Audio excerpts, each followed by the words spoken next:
for being here tonight to listen about the Transformation Life Center. So September 2022, we opened our doors to serve women and children in Seneca County as an emergency homeless shelter. Since then, we have served 10 women and 4 children. It has been a wonderful experience to watch these women flourish throughout their time there. So when we have a referral, and how that works is, normally they call me. So I am the only paid staff. I'm the executive director, the only paid staff, so I'm on call 24/7. They can call me personally, so they can self-refer. They can have a case manager call me if they're involved with Firelands or some sort of social service agency. Probation officers do a lot of referrals to the TLC, so it can really come from anywhere. And then what we do at that point is assess, do they have a place to stay tonight? How critical is this that we get them in? If it's an absolute emergency, like they need housed right now, I will go in, no matter the time. I will go in and do their intake, okay? So during that intake, we have a lot of different conversations. There's an application, of course, that asks basic information about their history, where they've lived previously, criminal history, things of that nature, okay? So through those questions, we kind of see, are there barriers to services? So we do not serve sex offenders, and we do not serve people with violent criminal histories. Those are our two, we cannot do that. Those are our guidelines. Other than that, we really try to make it work. So bearing that we don't have those barriers in place, we continue on with our intake process. So they're brought in, they do all those things. We do a comprehensive needs assessment for them. It's a very long document. We go through it with them. We want to know, everything: spirituality, mental health history, homeless history, service history. What have you been through? What are your strengths? What support do you already have, if any? And where can we improve? So what can we build on? Where is there no foundation? So after that is complete, the next day, or within the first 1 to 2 days, our case manager, Grace Moorhart, she is a volunteer case manager. She is also the case manager at the Seneca County Jail. Very blessed to have her on board with us. She does with them their individualized service plan. So she'll sit down with the client and they'll go over this assessment and they'll say, okay, based on XYZ, here's your strengths. Those are wonderful. This is how we can use those. Here are the gaps. This is what we need. And it looks different for everybody. That's why it's individualized. So some people might need counseling. Some people might need substance abuse treatment. Some people might need childcare. It really can be a wide array of things. And then we build goals for them out of that, or with them. So what do you want for your life? What do you want to do from here? What is it that you want to accomplish? So they have some input, and it kind of gives us a little bit of leverage to say, okay, well, if your goal is that, you want to be able to go to work without feeling anxious every day, then mental health services and counseling is in your best interest. So it really helps us build that rapport with them. We're not trying to tell anybody what they have to do. They need to have some say in this if there's going to be buy-in and they're going to do the work. So based off of that, they set their goals, and then we start linking them with services. We have partnered with numerous community agencies. We refer them to Firelands, Rigel, Lutheran Social Services, Job and Family Services. It just really depends, but we start that process for them. Here's the paperwork, here's what you need to do, here's who you need to call. You try to do these things by next week when you meet with your case manager. If there's questions in the interim, of course, come to me. but we want you to do it on your own. We're not there to do anything for anybody because, again, they need to be doing the work. This is their lives. And if they're going to be proud of what they're doing and if they're going to be accomplishing things, they need to be the ones doing the work. So typically we give them a week or some sort of time frame to get X, Y, and Z done, and then we cross those off the objective list. Okay, you did those, that's done, then we follow up. So we're continuously checking things off the list. Now, I will say, one of the least concerning things is that they've either all come in with employment or had employment within the first 2 weeks of being there. That has not been a barrier at all. Most of them have actually come in with jobs. So we're really blessed in that aspect. The other big piece is the financial literacy. So Gwen Stallard from Krogan comes in twice a week and does financial literacy with the ladies. So she'll come in on a Monday and a Friday, and they're talking about budgets, debt, how to run your credit report, things that some of these women have never done, nobody's ever taught them how to do, and it has been amazing. The empathy and compassion and understanding that Gwen has had with these ladies has been amazing, and they're so appreciative of the chance to learn how to do these things. The other thing we do is groups. So Grace, our case manager, does life skills groups every Monday with the ladies on different topics. Effective communication, resume building, healthy boundaries, because these are all things that most of these women need support in. They need help.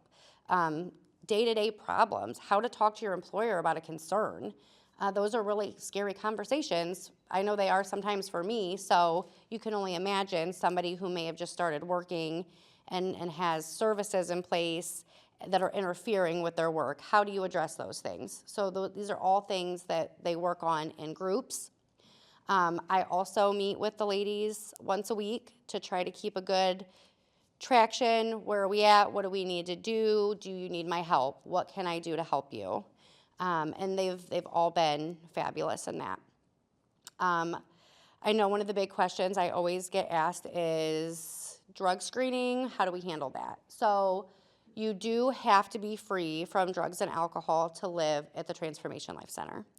We do drug test. We drug test on intake. You do have to be clean. But if you are not, we refer to rehabilitation centers. So our goal is not to say you're on drugs or you're making bad choices, get out. Our goal is, okay, I see you're struggling with these things. Can we help you find a facility? Can we help you get to rehab? Can we connect you with outpatient, depending on, severity and things of that nature? And so if that's something they're open to, then we will work with them. They can go to rehab and come back. But not everybody's always open to that. Some people aren't ready for that step, and that's okay. But if they're not, then we cannot be agreeable for them to reside, especially due to the fact that there's always a possibility that we will have children on the premises living in the shelter, and that is a safety concern. It is not a judgment, it is for safety.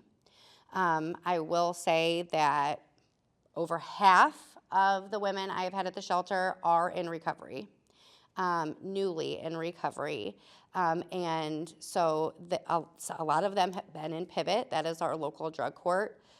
So they are getting a lot of services through Pivot, which has been very beneficial for them. And so a lot of things are already in play when they come to us, which gives us a chance to focus on housing.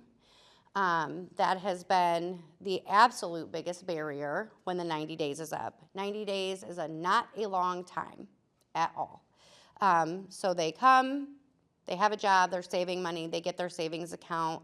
We link them with GLCAP, Great Lakes Community Action Partnership, for housing assistance. Most of them typically are approved for that. And normally it's a short-term program, so they'll pay first month's rent, deposit, and then maybe 2 or 3 months after that, initial first month's rent. So They have an opportunity to kind of continue to save and be in their own place. The problem is they cannot find their own place because either there is nothing available that's affordable.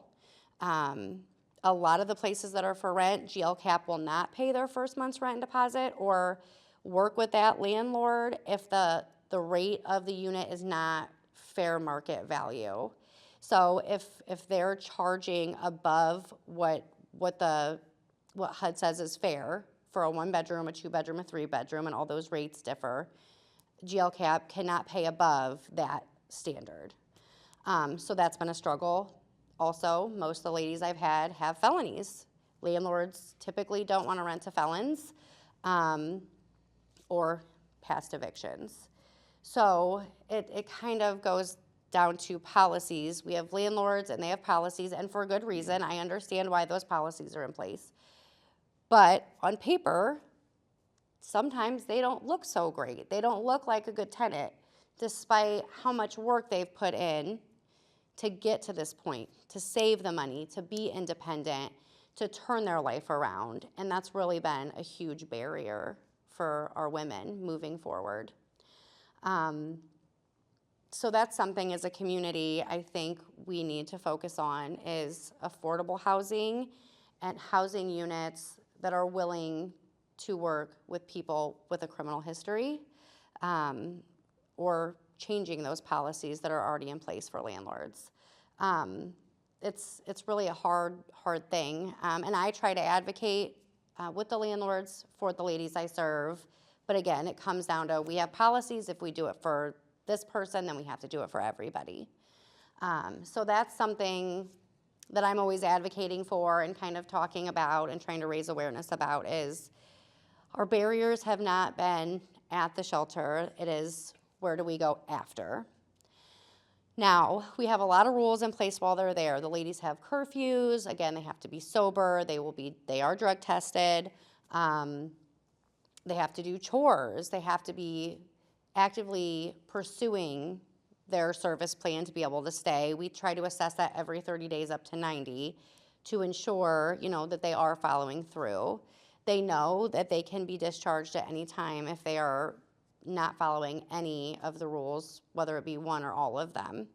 And again, that list is very extensive. Some of them are very common sense: no violence, no weapons, be respectful, no stealing.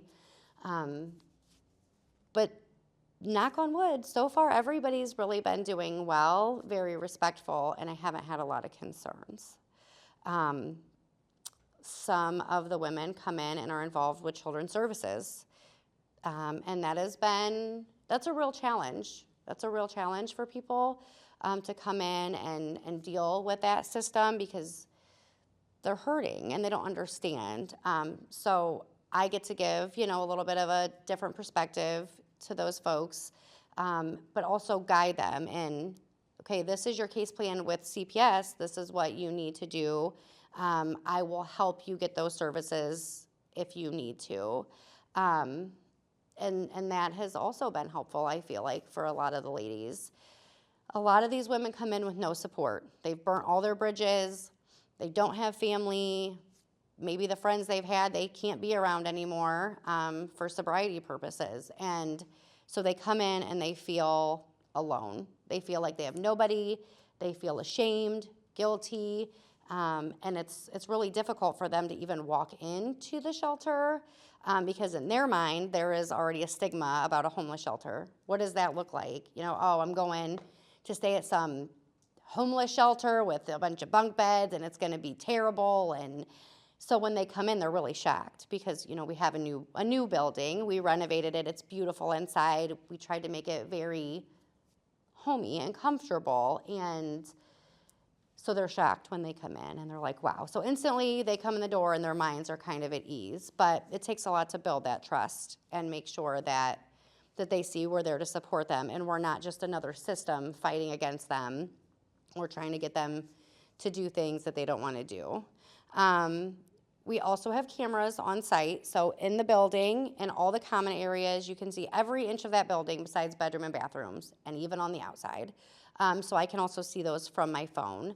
That helps with not having 24-hour staff, because I did mention before, I'm the only paid staff at the TLC, but I can always check and see, make sure everybody's home, make sure everything's good. I can check in anytime. The cameras have audio so I can hear. But since we don't have paid staff, we do have wonderful volunteers who have committed to our mission. I think we have 10 active volunteers right now who come in the evenings and on the weekends, and it's for 2 to 4 hours a night. And they come in and they chat with the ladies and share stories and get to know people. So when I'm talking about support, this makes these women feel very included and connected to our community. And I've heard one of these women say that we serve, I'm amazed by these volunteers because they come in here and they sit with us and they talk to us and they don't have to. They're not getting a paycheck. They want to be here. They care about us. And it's so true. It's so true. The volunteer piece has been huge in making these women feel like they're a part of their community again, making them feel like they're cared for, they're supported, and they can get back out in the community, and they don't have to be ashamed of who they are. So we are always looking for more volunteers. I'll just throw that in. Always looking for more volunteers who are committed to the mission. It's not about numbers for us. It's about people being committed to the mission. So we only have 10 volunteers, but those volunteers are committed. They are there for every single shift they're supposed to be. They take wonderful care of the ladies while they're there. They're very supportive. And they help guide them too. So it's not just me, it's not just the case manager. These ladies vent to our volunteers and they get some support from them too. They get some guidance from them too. And so they're building those relationships. They're feeling included. And that's very important to me. That's very important to our clients. We want this to be a community project. We want the people who come through our doors to feel like they're a part of our community again when they leave. Because support is the biggest piece to them being successful when they walk out of our doors. And by the end of 90 days, I have these ladies telling me, I don't want to leave. I don't want to leave. I'm terrified. And I said, I'm not dying when you walk out. I'm still here. I'm still here. If you need something, you call. You know your resources. You have your resources. You know where to reach out to. And if you run into a problem that you don't know where to go, you call me. I will still be here no matter what. So it's funny to me how you see they're so excited, but they're so terrified at the same time because can I do it? Am I going to be successful? Or did I just only have this support while I'm here? Am I only a part of my community while I'm here? And no, absolutely not. We will always try to support you the best we can, even when you don't live here anymore. I've taken folks who have moved out, or maybe folks who couldn't get in time. If they needed a short stay, food. You need some canned food? Okay, I'll bring it to you. We have tons. I'll bring it to you. So if we can't provide housing all the time, if I get a phone call and somebody says, I've been living in my car and we don't have any food, we don't have access to anything, what can I do? Well, you can go here, here, and here, but also, I can bring you some food if that's what you need. Or do you need, what is it that you need? I'm sure all of you know that there's a big concern about not having a men's shelter in Seneca County. It's a big concern for me too. It's a big concern for our board and for all the social service agencies in Seneca County. It is a huge barrier for people because not only is it just single men, but families are refusing, women and children are refusing shelter because they won't leave the husband behind or the dad, and rightfully so. That's completely understandable. Families don't want to split up, especially in the hardest times of their lives. There's families that are living in vans, cars, garages, sheds, basements full of mold because they don't want to split up. And it's devastating. It's devastating. So that's another thing that I really feel passionately about and I talk often about is hopefully, one of our longer-term goals, as far as our board, the Seneca County Council on Homelessness, hopefully that's one of our long-term goals, and that's kind of what we're working on now is future planning, is we want to expand at some point. We want to expand, we want to serve all people. We want to do as much as we can with the resources we have. And that's why community support has been so critical to this project, because without it, the TLC would not be here. It would not be here without the people in our community. Their kind donations, their support, their help, their hard work, and it's thriving. It's thriving. We get in-kind donations constantly, you know, hygiene products, toilet paper, food, all these things. I always get calls, and it's such a wonderful feeling to know that so many people care about the success of the shelter and helping others. And I hope that continues, and that's why I love having these conversations and presentations, because I think it is really important to share that we're doing good things, but we need to do more.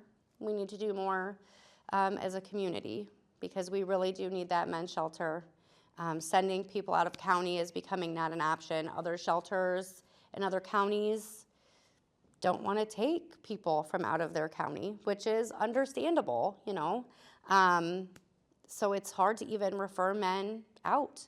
It's hard to say, well, there's a shelter in Fremont, and they'll say, well, I called, and they're not taking anybody that's not a Sandusky County resident. And so what are the options? Go to Toledo, go to the Findlay City Mission, and I don't even know at this point if they're taking out of county folks. So it's constantly changing. We're blessed enough to have good relationships with the area shelters and contact, and a lot of times they'll call me, do you have a bed? We're really in a bad situation, this person needs somewhere to go, and I do the same in return. So we try really hard to work together, but sometimes our hands are tied and there's nothing we can do. I'll tell you, there was a gentleman, he was probably in his 60s, in the fall. He had been living in his car for months, has not showered, nothing, living in his car, constantly running out of gas because he's turning it on to heat it, shutting it off, turning it on, shutting it off.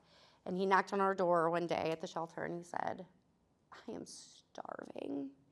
And these girls heard this, that are living at the shelter at the time. They heard this and they jumped up. The next thing I know, they're running out. They've got bags of food, canned food, ramen noodles, threw a can opener in there. They're like, oh my gosh, here, we don't want you to be hungry. Like, they knew he couldn't stay there, but they were heartbroken. And those are the kinds of things that are happening all too frequently in Seneca County. So, with that, I'm not sure what else do we want? Tim, do you want to talk? Tim is our volunteer coordinator. Come on up, Tim. He was our board president through the purchase of the building, and he's done a lot of great work. So if nothing else, if he doesn't want to talk, I would just like to recognize the fact that he is here. I have never been in a position where I don't want to talk. That's very true. Come on in, we're recording, so I want you to see this. Okay. Tim has been wonderful. So Tim works for me for free. He helps me with all the volunteer things. He does presentations, he helps recruit volunteers, talks to groups, and helps train the volunteers. So he has been instrumental in this process as well. It'd be lost without him. He has no free time. So when I call him to help, he's like, listen, lady, you're gonna have to start paying me. No, I'm just kidding. He's been wonderful. But I think you probably have some things you'd like to share. Tim has a lot of history about the Seneca County Council on Homelessness and some of the needs. Yeah, it's been, actually this is something that the group has been working on now for probably 6 or 7 years. We started talking about this at the Tiffin Seneca Task Force Committee meetings a long time ago. And it was just started, grassroots. We just started going to other shelters, seeing how these things operate. Who does what? How do we put this together? We had no real idea, but we built it from the ground up. We did not have anybody coming in to manage it. We decided we had to have our own board, we built our own 501c3. We went out and got the money to actually purchase the building outright, so we don't have a mortgage. But I'll tell you probably the most important thing, and I always felt this way, the leadership at the shelter was absolutely key. If we did not have the right person, this thing would not be working. And we are so blessed because Chalie's been with us. She's been involved in this since forever. She's been an integral part of this. And I really thought, if this thing's going to go, we really need Challie to be in this position. And she is. And so she says that I kind of am involved, but nothing happens without her. Doing the volunteer thing, I've actually been kind of filling in as a volunteer myself. And I find it really kind of interesting because if anybody thinks about, what do you do when you're a volunteer? Well, you be yourself. You just go there and you be yourself.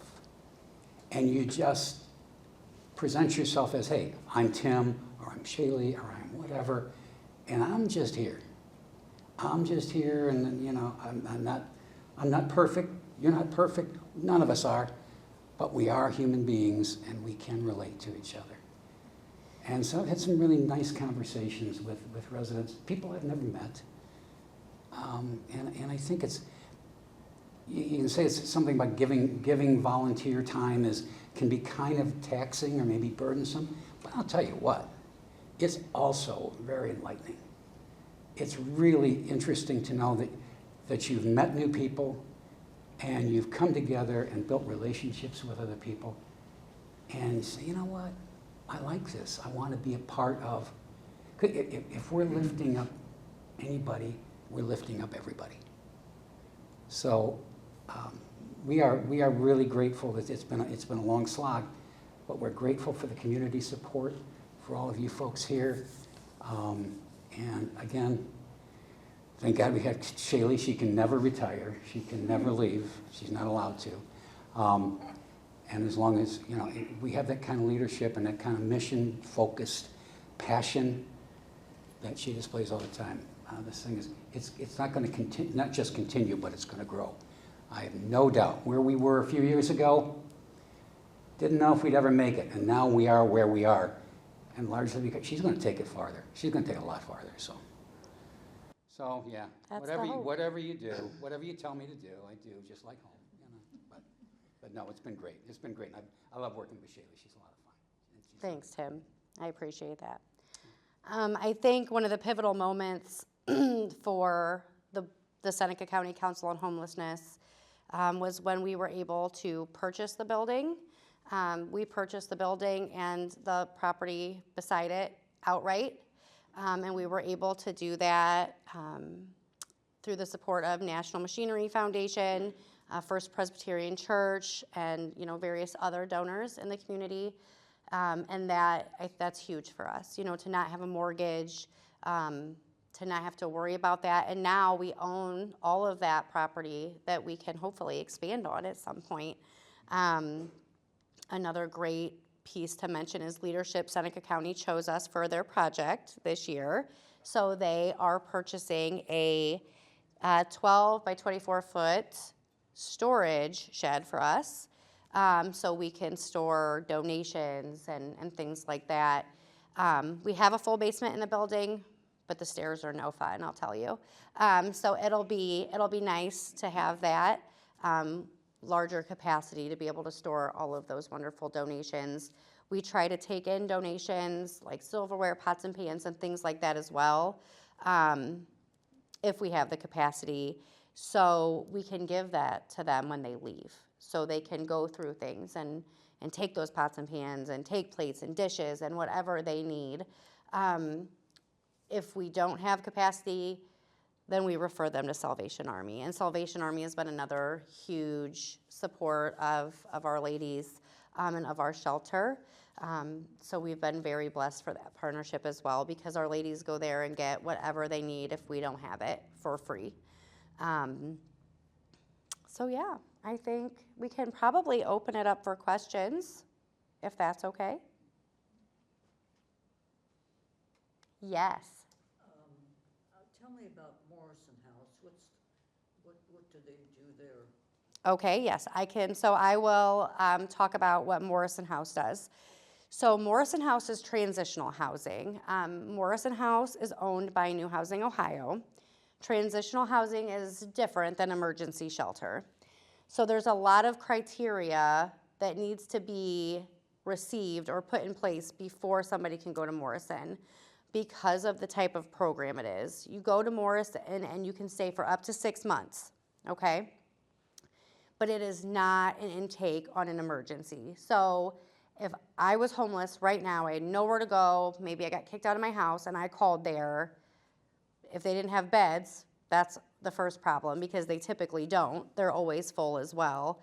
But the next problem is I have to have proof of a disability, physical or mental health. You have to have proof from a doctor that you have a physical or mental disability. You have to have income verification before you can get in. And these documents have to be given to the house manager prior to their move-in. So they have to have this paperwork beforehand. So it can create a lot of barriers, especially for people who have been chronically homeless and have likely lost all of their documents. They have to have their social security card. They have to have their ID. Most homeless folks who have been homeless for an amount of time don't have those things because they've been couch surfing, going from house to house, sleeping in cars, sleeping in hotels. By the time they get to a shelter, they often don't have much.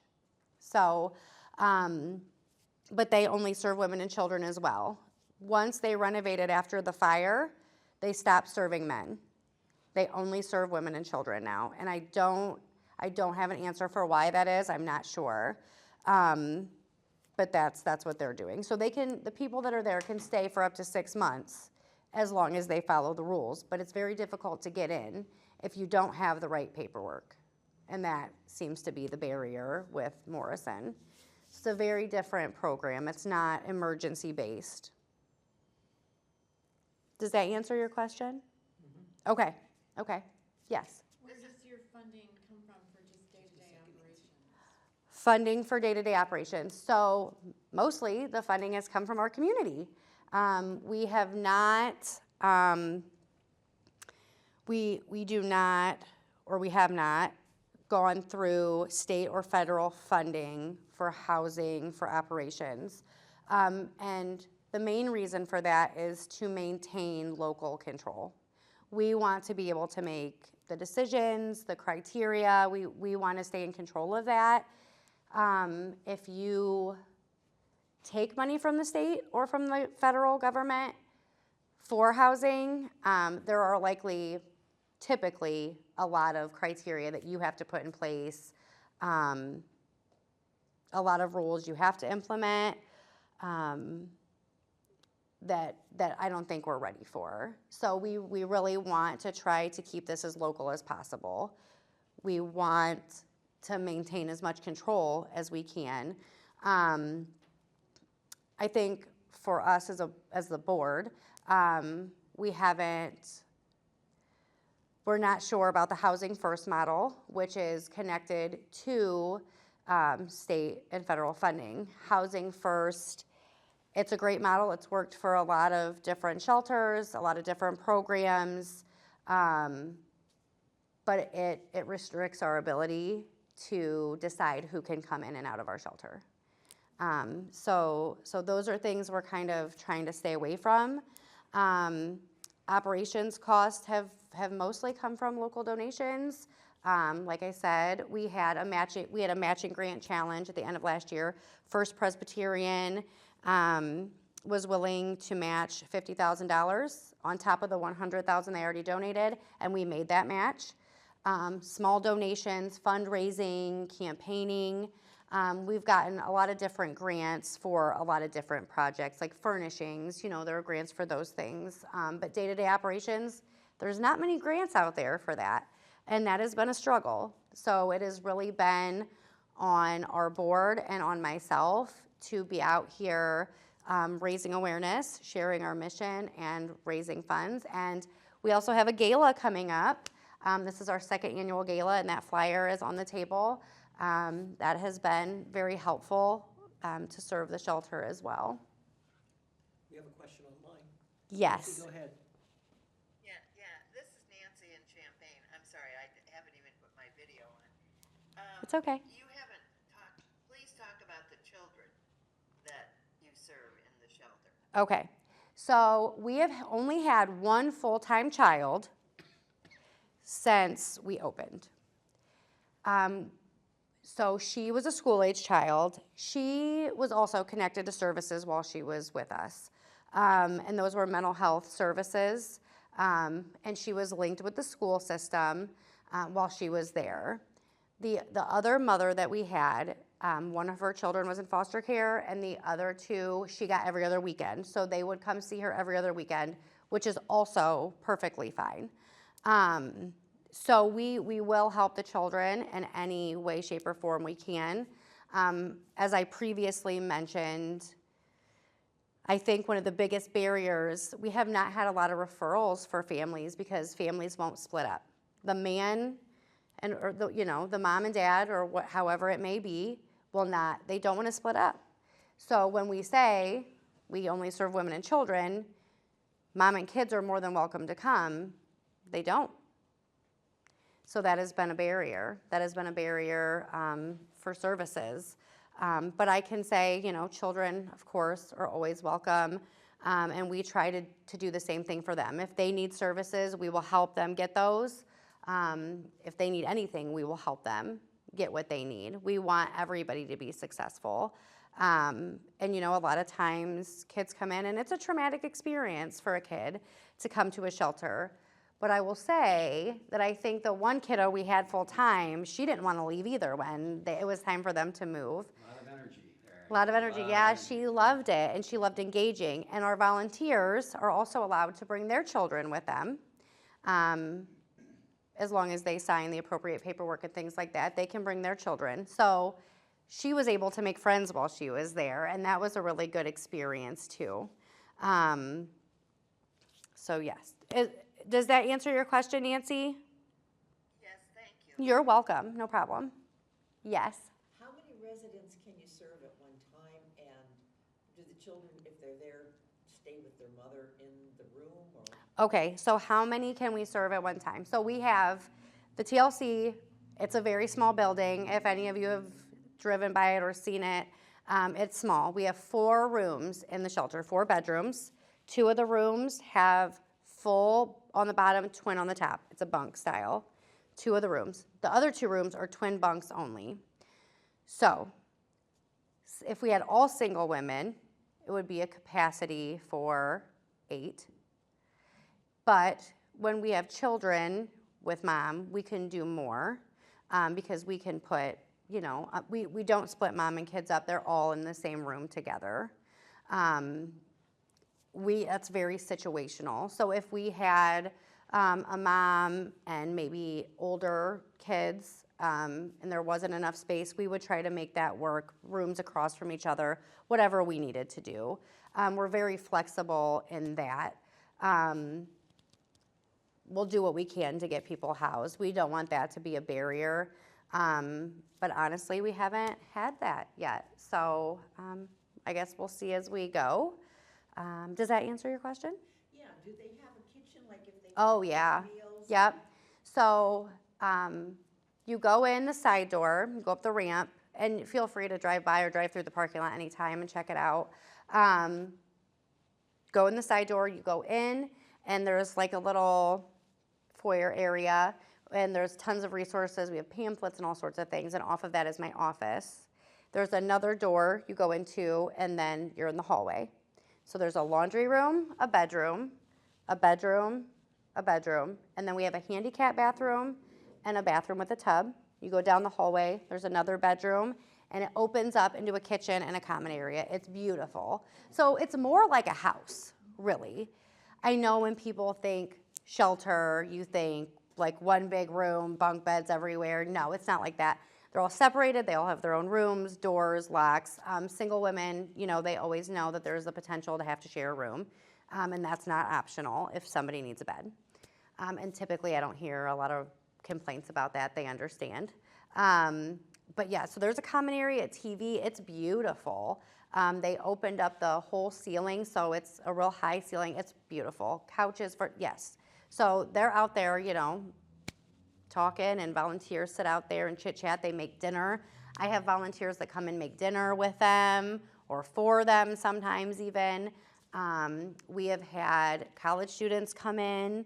Actually, we had a group of college students from TU come in from an educational class and work with the little girl that we had because she was special needs. So there was a couple college students that came in and just did some interactive things with her, some seemingly play to her, but it was learning as well. So, you know, there are just so many ways to partner. There are so many different ways that we can and have partnered with the community to help those that we serve. And we're always open to ideas, and we're always trying to build on that. Do you find them staying the full 3 months, 90 days? Or Yes. most of them or all of them, have they all? Not all of them.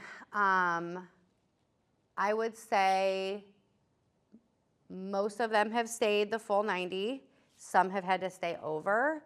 And that is, again, based on if they're putting in effort, are they doing what they need to do, how close are we to getting an apartment? Because obviously 90 days shows up and I'm not like, get out of here, you know? We try to kind of monitor that. How's it going? Do we have leads on apartments? Are there possibilities? If not, can we get you into Morrison for another 6 months of stay? Because while they're with us, we can potentially get the documentation they need to go to Morrison. But oftentimes their beds are full too. So it's changing. It changes every day. But we try really hard to make sure that we don't just, you know, boot them back out onto the street. We don't want to do that to anybody. That's very traumatic. So we try to link them with different services as well. And oftentimes, if they're on probation or in pivot or have a case manager, they're an active part of those decisions too. And they're supportive and trying to help too. Okay, you know, I call in the whole team. This is where we're at. This is what's happening. What do you guys want to see happen? Where should we go next? And so sometimes the decision isn't even up to the client. It's up to their probation officer. Or, you know, we find maybe that a family member has seen their progress and is willing to help them now because they've had, you know, sobriety and they have a job and they're trying. So it just really varies person to person. It's very case-by-case basis. Yes? What would you estimate the homeless population to be in Tiffin? Well, I can tell you homeless population. Sorry, I have to remember to repeat the questions. So we don't have good data on that. It's really hard to track between social service agencies. I can tell you that since we opened our doors, we have had 49 calls from men, and I would say 15 to 20 calls from families who are not willing to separate. And I've had to also turn people away because of violent histories or sex offenses. But that has not been near as much as the men and the families that are not willing to separate. I would say it's pretty extensive. I would consider it to be a crisis. I hear more and more every day that people are sleeping in their cars and in hotels and couch surfing, and it breaks my heart. I have had numerous people call me at 11 o'clock from the Tiffin Motel saying, well, you know, Salvation Army or United Way paid my stay and I have nowhere to go, and they threw all my stuff out and I'm standing out here and I don't know what to do. What do you think I should do? How terrifying. How terrifying is that? I mean, it's just constant. And I feel like as much as we're trying to alleviate some of that, there's still so much to be done. We did do a community needs assessment with Heidelberg last fall, which if you want a copy, I can get it to you. But that covered various things. Some of the top concerns were shelter for men, transportation, and I don't remember what the third one was, but I have full printouts on that, so I can definitely get that to you, and anybody else who would like to see that as well. Heidelberg students did a wonderful job. Professor Ronnie Rice's students did that. It was phenomenal. But still, it was very limited data because we got our information from service agencies, and so there wasn't a ton of responses, but the responses we did get showed some significant concerns as far as affordable housing, shelter, and I think transportation was the other really big one, which I was shocked. But a lot of people don't even know how to use SCAT or the process, and I have found that just through, what I do and them coming in. So, Mary is a blessing at SCAT because she'll come in and talk to our ladies and help them get reduced fares, and that's been a really big help too. We also know it's significant that working with the Tiffin public school system, we have around 100 children who are homeless. And we even had a situation where a 16-year-old and his younger sister were living together in a vehicle. I mean, it's... Happens far too often. Yes. Why don't we know more? You said it's hard. Mm-hmm. I did for years community service surveys and needs assessments in this community in Seneca County and Fostoria. It's not impossible, but it's difficult. That's right. Sometimes expensive. But why aren't we doing this? Well, Door to door and surveys or other means. I mean, shouldn't we have that information? Shouldn't we be able to present that to local government and to yes. the community? Yes, so getting the data is extremely difficult, and I think one of the big problems with that is the shame of the homelessness, but also it's really hard to keep track of people after they've had your services. So we don't know the outcomes. United Way, here's your referral to this place, or here's your hotel stay, and then what do we do? Where do they go after that? Nobody knows. It's very difficult to keep track of, but I agree with you. It is expensive, and we need a lot of manpower. That is definitely something that I think would be very beneficial because we need to raise more awareness around this issue. Where are people staying who are homeless then, that are not in one or the other of the shelters? Cars, sheds, basements, garages, couch surfing, doubled up. Families are doubled, tripled up in, yep, 1-2 bedroom apartments. Kids are sleeping on floors, and hotels, because service agencies will help you with 1 or 2 nights at a hotel. But now that's even becoming limited. They're running, funds are short on those things. They have to limit how many nights you get. And oftentimes, they won't even give you hotel funds if you don't have a plan for after that. So, the thing, the Heidelberg thing that the students did, that was really a blessing that they were able to take this on. But you're right, I mean, resources to really dig into the really solid statistics, that's a tough one. That's a tough one. Yes. Kind of going off that, what was the reasoning or thought process behind going with women first for TLC? And then is that because the need was greater for women than men? Yes. So when we decided population that was going to be served, we outreached to United Way, Firelands, Rigel, the various service agencies and said, what are you seeing? What is the need? And at that time, it was women and children. And it seemed, we decided that's what it was going to be. The board voted. And so that's what we went with. That's not to say that we're not aware that there is a huge need for a men's shelter, because we know, and I know, and I have this conversation at every presentation I give. We're working on it. We really, really want to expand to serve everybody. Our building is far too small to serve everybody. And it's also not to say that if we stop getting referrals for women or don't start getting referrals for women and children more often, that we can't shift. It is a possibility, but that is not just solely my decision. So, yes, at the time the need was women and children, but that was before we opened. Yes. What is your annual budget?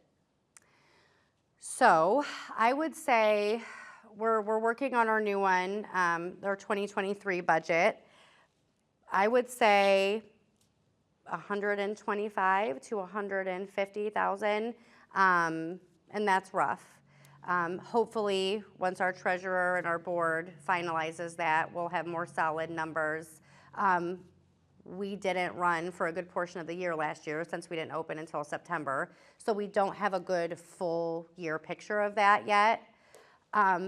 But again, our biggest expenses are really utilities, insurance, things like that. It's wonderful to not have a mortgage and have to worry about that. But we're gonna have to raise a lot of money to build. Just to expand on that, Mm-hmm. so that budget is mostly donations? Mm-hmm. All donations? Yes. No grant money? We have we have received grants for specific projects like furnishings and like to buy children's items, case management, things like that. But we don't have to buy food. We don't buy hygiene products. We're very well supported in those areas. Our biggest expenses are just the building and paying for the utilities and things like that. A lot of times, even the ladies, they receive food stamps and things like that, so they're providing food for themselves and ensuring that they have those things as well. So, yes, so far. That is very subject to change, though. Other questions? How much would it cost to develop a men's center or family center?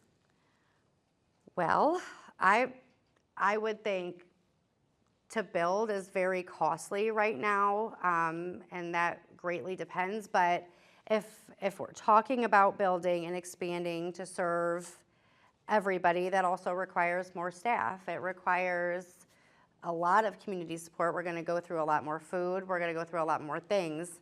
To build alone, I'm not sure. So we're talking like maybe the last estimates we had from a couple of contractors were like, if memory serves, it was like $2.25 a square foot kind of thing. So how big does your building need to be? If ours currently is 1,300 square feet, something like that. You multiply it by that, and that's kind of where you come up. And that's rough. That's a very rough. When we first looked at this, we thought about, could we build our own facility rather than remodel? Because sometimes remodeling is more expensive. We got really kind of crazy. We thought we'd have this huge thing, and it's going to cost us $800,000, and that's no problem. Well, yeah, it is a problem. But yeah, so if we scale that down, you're talking a few $100,000 just to build. Now, we have the property, like Challie said, it's all purchased or whatever. And I got to say, Lenny Klaus's people have been phenomenal. They really have been.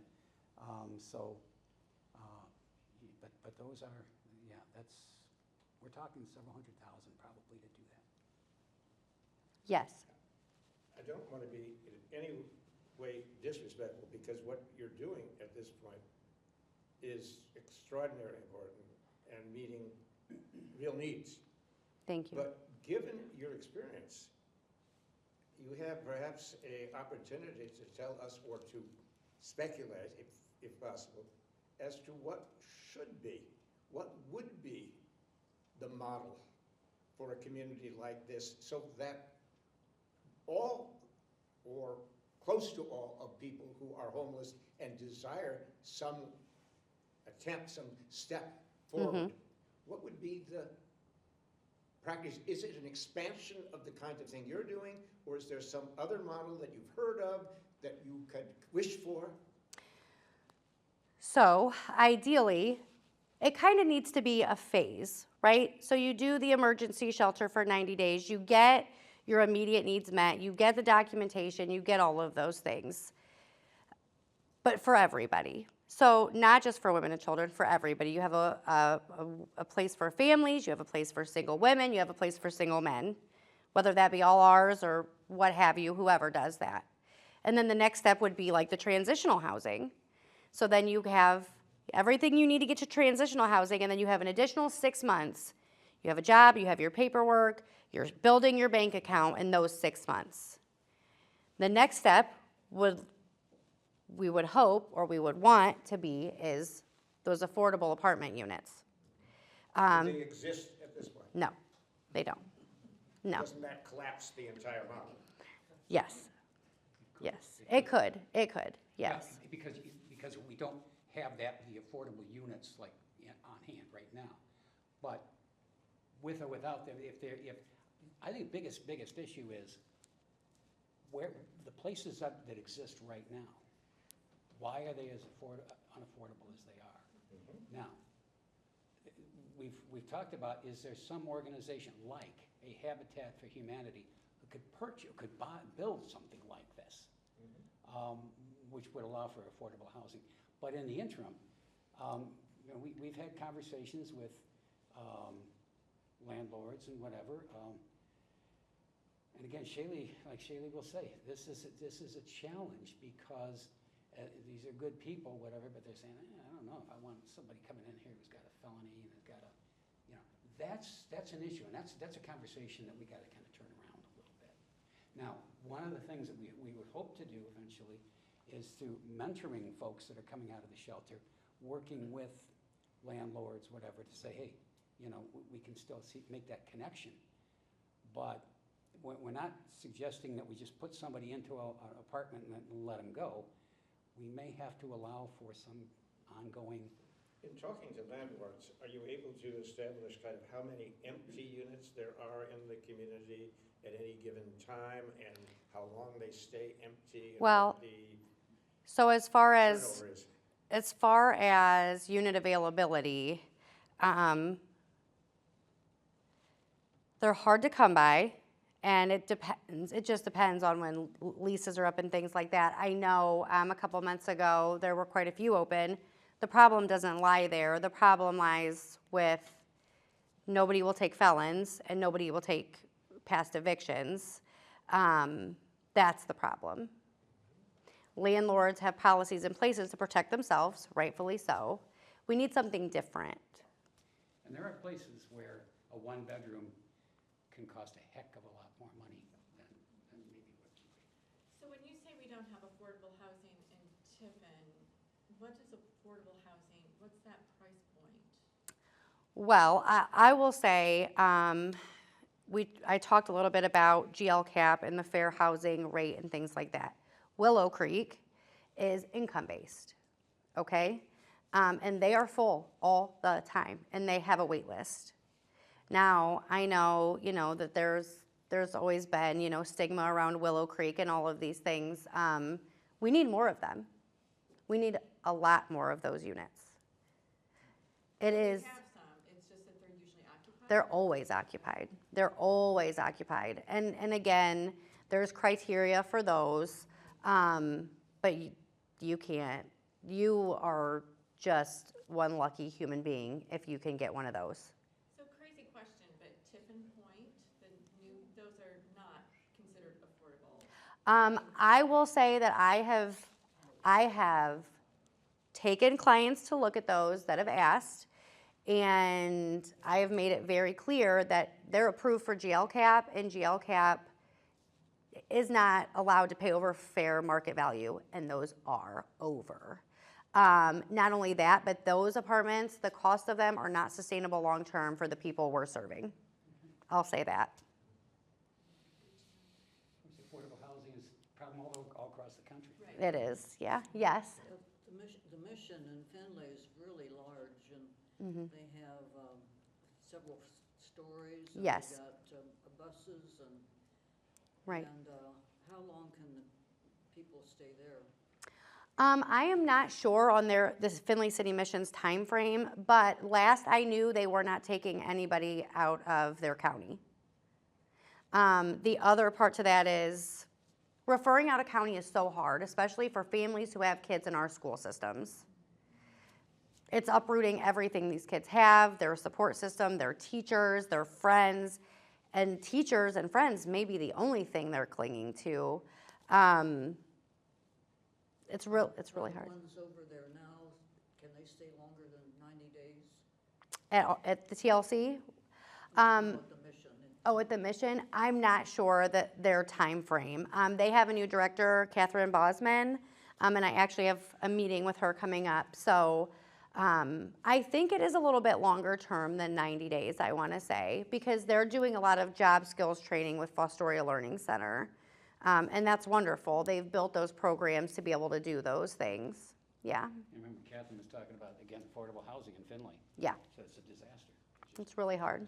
So do you think affordable housing may be around 600 total all in? Does that include utilities? What's the number that would be good for your people? That might be a good deal. Yes. I think that is a good deal. Thousands where you're getting in trouble. Oh, yeah, you're talking about No. 8, 9, 10. It should not cost $800 to live in a one-bedroom apartment that's not even half of this room. And it's devastating. And like the mother I had that is fighting to get her child back, she has to have so many bedrooms. Her time's up at the shelter, but she can't find anything that's affordable that's 3 or 4 bedrooms. There's just so many things constantly in play based on each situation. For a single woman, yes, 600 is fine, but you can't find them. Does public transportation fit into the problem? We have Yeah. we have great public transportation during the day. For the people who work second and third shift, Mm-hmm. not so much. That's a struggle. Yeah. Because SCAT's not open. Zoning requirements in town, are we seriously looking into ways in which the present zoning maps of Tiffin affect the availability of affordable housing for? No. We looked at zoning initially for our shelter, but, to expand beyond that. No one seems to be looking at that. You've heard of it. Yes. Okay. Okay, so I think we're getting ready to wrap up. On the table is pens, brochures, help yourself, my numbers on the back of those. If you ever want to talk or want a tour of the shelter, give me a call. Try to set up a time, where the ladies maybe aren't there, and we can do that. I would love to have conversations and answer any other questions you may have or think of later as well. So, yes. Can I ask quickly, do you have an endowment fund started like with the community foundation? And is that thought about, would that help? We have worked with Tiffin Community Foundation for grants and things, but I don't believe so. That is something that our treasurer works diligently on, is the grant piece of things. That is her major role. So, and I just want to say, when we started this thing, and as we got into it more, what we realized is we are living in a world of real uncertainty, especially in this kind of work. It's a huge uncertainty. And I remember as we were talking to the First Presbyterian people, the board, to lay out our wish list, and remember the committee chairman just said, what this is a lose of faith. That's exactly what it is sometimes. So, anyway. So thank you again. Thank you all. Really. I really appreciate it. Pam, you have some treats for us? I have some banana bread if people want. Our next meeting is next month. It is April 19th. It is a contested primary.